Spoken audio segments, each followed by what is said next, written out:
এই দাদা দাদা, কি হয়েছে? তুই যে সেবারে আমাকে আম পেড়ে খাওয়াবি বলেছিলি, কই দিলি না তো? কবে বললাম বলতো? আমার তো ঠিক মনে পড়ছে না। এই দাদা, বল না, পেড়ে দিবি তো? আচ্ছা বাবা, দেব। এবার সত্যি করে বল তো, আমি কি সত্যিই তোকে আগে কোনো দিন আম পেড়ে দেওয়ার কথা বলেছিলাম? সত্যি করে বলবি কিন্তু, নাকি বদমাশি করে খাওয়ার ফোন দিয়ে আটলি? দাদার মুখে এই কথা শুনে ছোট্ট বোন বিনু খিলখিল করে হেসে ওঠে। আমি তাই তো ভাবি, তোকে আম পেড়ে খাওয়াবো বলেছি, অথচ তুই না খেয়ে এতদিন অপেক্ষা করেছিলিস। ভগবান এই ছোটখাটো রাক্ষসীকে আমার কপালেই জোটালে।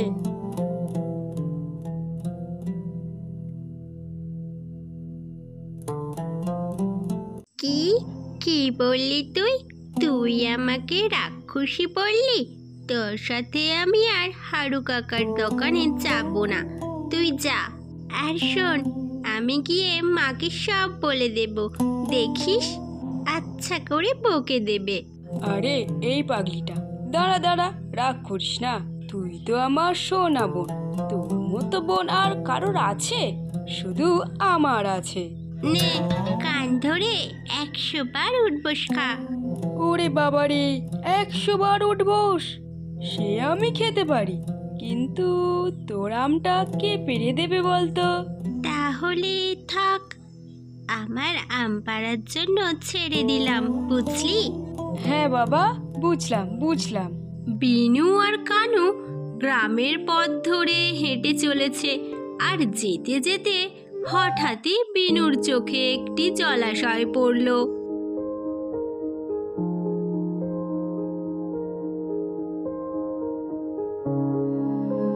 দাদা, এই দেখ। আবার কি দেখবো?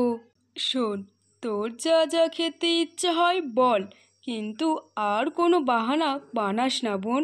জানিসই তো, হারু কাকুর দোকান থেকে চাল ডাল নিয়ে গেলেই তবেই তোমার রান্না করবে। আরে তুই দেখ না। কি দেখবো? দেখ দাদা, ওই পুকুরে কত শাপলা ফুল হয়ে আছে। এই দাদা, আমায় এনে দে না রে, সত্যি বলছি, আর কোনোদিনও কোনো আবদার করব না। তুই যে কি করিস না বোন, ওইদিকে মায়ের কি হবে? তাড়াতাড়ি যা না দাদা, একটা এনে দিলেই তো হয়ে যায়, তারপর তো আমরা চলেই যাব, বল। আচ্ছা ঠিক আছে, তুই এখানে চুপটি করে দাঁড়াবি, এদিক ওদিক কোথাও যাবি না কিন্তু। কানু ছোট্ট বোনের আবদার মেটাবার জন্য শাপলা ফুল তোলার উদ্দেশ্যে জলে ঝাঁপ দেয়, আর এদিকে তো বিনু আনন্দে লাফালাফি করতে থাকে। এই নে টেপি, আর কোনো জ্বালাতন না, কেমন? আমার সবচেয়ে ভালো দাদা। চল দাদা, দেরি হয়ে যাচ্ছে, হারু কাকার দোকানে যেতে হবে তো। কানু আর বিনু আবারও গ্রামের পথ ধরে চলতে থাকে।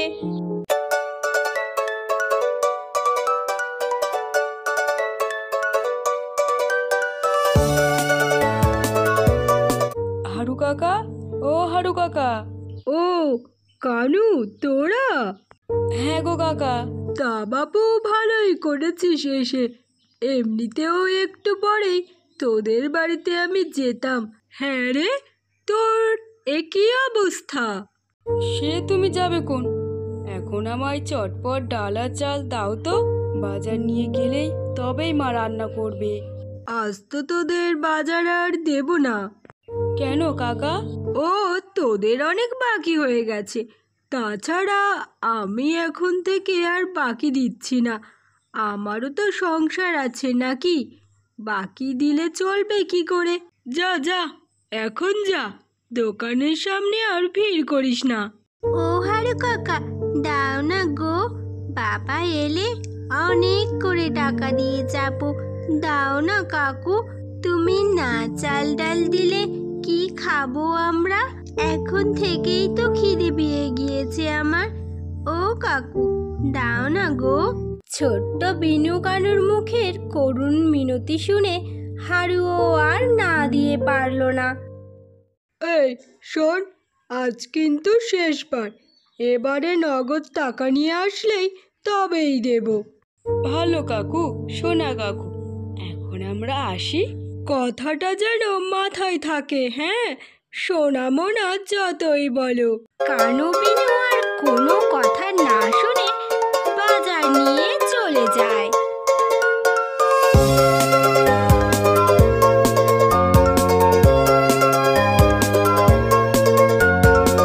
দুজনকে সেই কখন দোকানে পাঠালাম, এখনো আসেনি। নিশ্চয় বিনুটা আবারও পাগলামি জুড়েছে। উফ বাবা, এই দুটিকে নিয়ে আর পারি না। মা, ও মা, এসেছিস? হ্যাঁ রে, তোর এই কি অবস্থা? আর এই টেপির হাতে শাপলা ফুল কোথা থেকে এলো? কানু তাড়াতাড়ি করে কথাটা ঘুরিয়ে মায়ের হাতে বাজারের থলি তুলে দেয় আর মাকে বাজারটা মিলিয়ে দেখে নিতে বলে। এই নাও তোমার বাজার।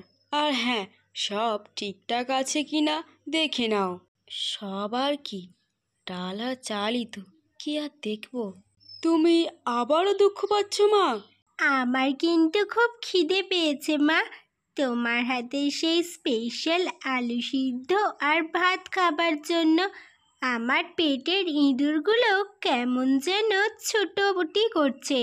হ্যাঁ, করবেই তো, তোরই তো পেট, তা তোরই মতোই তো হবে। আবার থাম থাম, তোরা থাম। যা, তোরা স্নান করে আয়, আমি রান্না বসাচ্ছি। এই দাদা চল। ভাই বোন দুজনেতে পুকুর ঘাটে স্নান করতে যায়।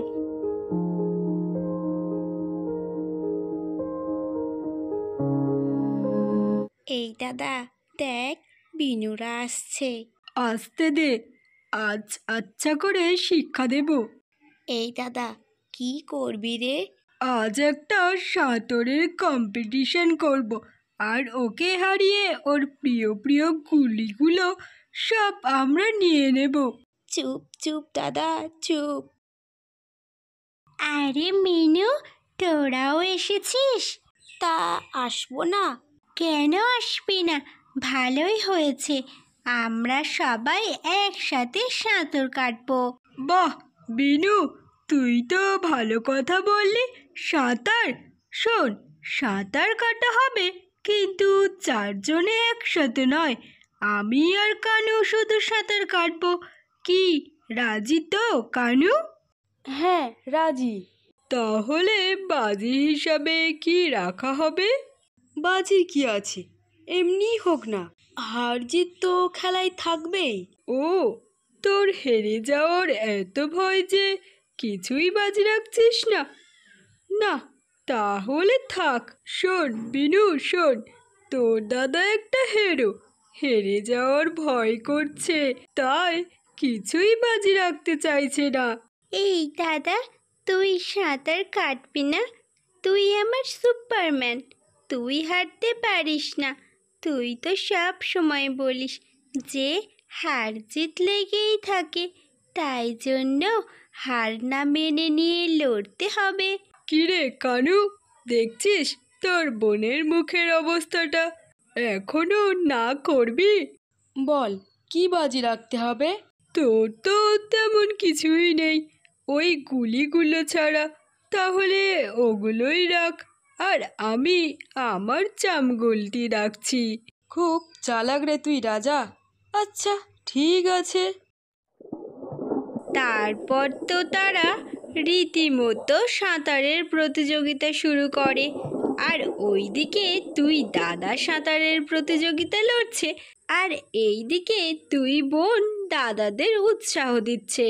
দাদা দাদা, দেখবি আমার দাদাই জিতবে। কখনো না। অবশেষে রীতিমতো প্রাণপণ লড়াইয়ের পর দুই দাদার মধ্যে বিনুর দাদাই জিতল। বিনুর সে কি আনন্দ! আর কথা মতো প্রতিযোগিতায় হেরে যাওয়ায় রানাকে তার চামগুলতিটা দিয়ে দিতে হলো। এই দাদা, তুই হেরে গেলি ওই গরিব ভিখারির কাছে। বোন, তুই চিন্তা করিস না, এর প্রতিশোধ আমি নেব। রানা তো রীতিমতো প্রতিশোধের আগুনে জ্বলছে। সে সব সময় কানুর উপর নজর রাখত আর মনে মনে তার ফাঁসানোর ফন্দি করত। ধুর, কোনো কিছুতেই ফাঁসানোর পথ পাচ্ছি না, কিছু একটা প্ল্যান করতেই হবে। শোন বোন, আমরা আজ দুপুরে সরকারদের বাগান থেকে আম চুরি করে খাবো, আর তার সাথে ডালপালা সব ভেঙে দেব। তাতে কি হবে? আরে বোকাটা, আমার চামগুলটিটা তো ওর কাছেই, আর বিনু সব সময় খাই খাই করে। আর বলতে হবে না দাদা, আমি সব বুঝতে পেরেছি। রানা তো তার প্ল্যান মতো সব ঠিকঠাক করে আর সরকারের কাছে গিয়ে মিথ্যা খবরটা দিয়ে আসে। কি, এত বড় সাহস! আমার গাছ থেকে আম পেড়ে খায়! আজ এর একটা বিহিত করেই ছাড়বো। হ্যাঁ হ্যাঁ, সরকার জেঠু, ওর বাড়িতে চলুন। কানু, এই কানু, বেরিয়ে আয়। কানু একটু রীতিমতো ভয় পেয়ে বেরিয়ে আসে। কি হয়েছে জেঠু? কি হয়েছে মানে? তুই আমার গাছের আম পেড়ে খেয়েছিস কেন? না না জেঠু, আমরা তো খাইনি, বাড়িতেই ছিলাম। মাকে না হয় জিজ্ঞাসা করুন। খেয়েছিস তো, আমি নিজের চোখে দেখেছি। আমার কাছ থেকে নিয়ে কলটিটা দিয়েই আম পেড়েছিস। মিথ্যা কথা কেন বলছো? আমরা খাইনি। সীতু ভয়ে কেঁদে ফেলল। আহা, কাঁদছিস কেন? দেখলেন তো, মিলল তো আমার কথা। এবার এদের শাস্তি দিন। জেঠু, সত্যি বলছি, আমরা খাইনি। এতক্ষণ সীতুর মা চুপ করে ঘরের ভিতর থেকে সব শুনছিল। রাগের মাথায় বেরিয়ে এসে যেই ছেলেকে চড় মারতে যাবে। দাঁড়াও বৌমা, দোষ যখন করেছে শাস্তি তখন পেতেই হবে, কিন্তু সেটা আমি দেব। কেন কাকু, আপনি কেন থামাচ্ছেন? চুরি তো করেছে ও। চুপ কর, এতটুকু বাচ্চা মিথ্যে বলতে ভয় করে না? কে কি করেছে আমি সব জানি। আমার লেঠেল তোরা তোর বোনের সব কাণ্ডই দেখেছে। আমাদের ছেড়ে দিন, ভুল হয়ে গিয়েছে, আর কখনো হবে না। সত্যি কথা বলছিস তো? হ্যাঁ হ্যাঁ হ্যাঁ। বৌমা, তুমি গরিব হতে পারো, কিন্তু তোমার ছেলে মেয়েকে সুশিক্ষা দিয়েই বড় করেছো। আজ তোদের জন্য আমার গর্বে বুক ভরে যাচ্ছে রে।